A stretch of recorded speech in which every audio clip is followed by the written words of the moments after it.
Though we are following major developments in the war on Ukraine. A 6-year-old boy and his mother were among at least 6 people killed in the latest barrage of Russian attacks on Ukraine's capital.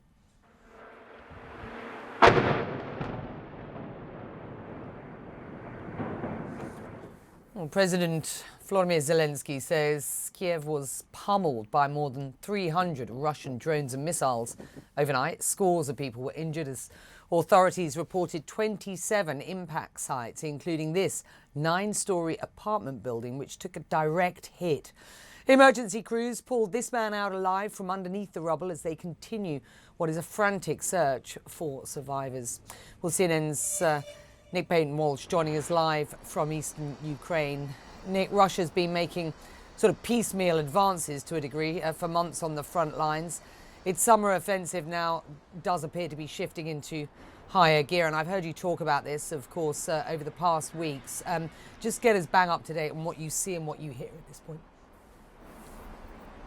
Yeah, I mean, the overnight assault on Kiev, an example Ukrainian officials are saying of those 300 drones being essentially targeted to one space to try and overwhelm the capital's air defences, and that apartment block where so many of the dead hailed from that 6-year-old boy dying in the ambulance as they tried to whisk him to hospital.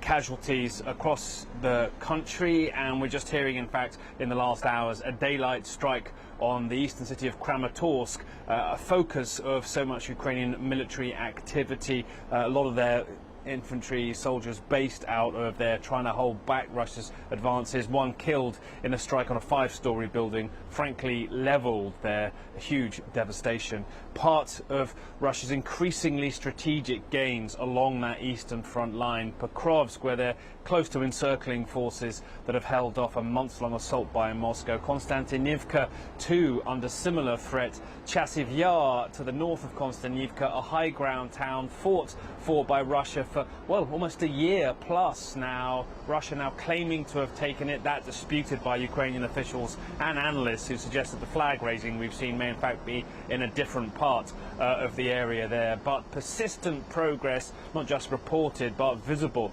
from Russia too, and we saw quite how that looks when it comes to the saturation of attack drones around Pokrovsk when we worked in the last few days.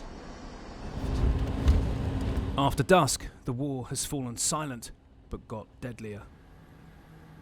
This tiny military medical unit near the town of Pokrovsk, which Russia is close to encircling, is waiting for patients. Where are you, mate? In total darkness and quiet, just for survival. That bright light, we're told, is a Russian spotter drone.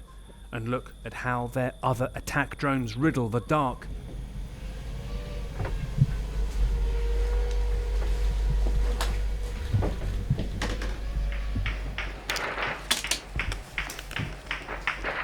The first warning is gunfire. Ukrainians aiming at Russian drones.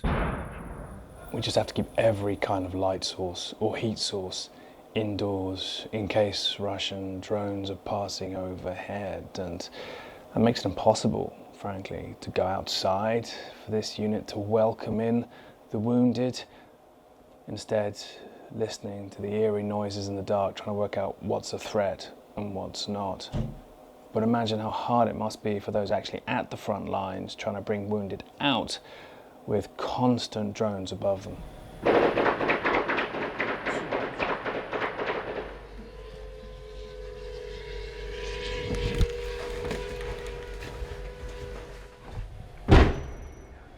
that one landed so close. You can actually smell the explosive now in the night air. The medics tell us this is a quiet night in the skies, but no injured here is no relief. The fact that you haven't had patients tonight isn't necessarily a good thing. It might mean they can't get out. Yes, it's true, because очень часто нам сообщают, что есть, к примеру, раненые, да, но затруднена эвакуация. Либо, к примеру, за ними могла поехать машина, и она была бы подбита, как я говорил. Потому что даже бронированная техника не гарантирует то, что будет произведена своевременная эвакуация.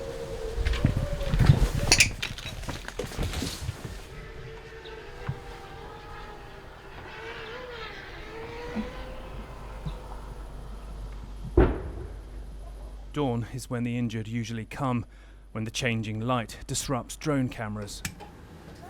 But the only patients? 6 men with suspected concussion after their vehicle was hit by a drone on the road, who drove straight here. Some of the badly wounded trapped, as this video shows. Ukrainian wounded evacuated here 2 days earlier by police from the front line. Their injuries infected after the long wait. Daylight doesn't stop the hunt. We rush to our car to leave. But there's a problem. Drone. 2 elderly locals hear the noise. One runs and the other braves it out. So our car won't start, and we've just noticed locals running away from a drone, and so we're trying to get out of here as quickly as we can. Our vehicle is under a tree, but SUVs are a priority target. We manage to go. The need to leave when you have to abandon your life is constantly creeping up on people here. This is Dobropilya, where yesterday the normal bus service ran, but today it's cancelled and the way out is with the police in an armoured van. The drones closing in fast. Зачем вы решили выйти сегодня?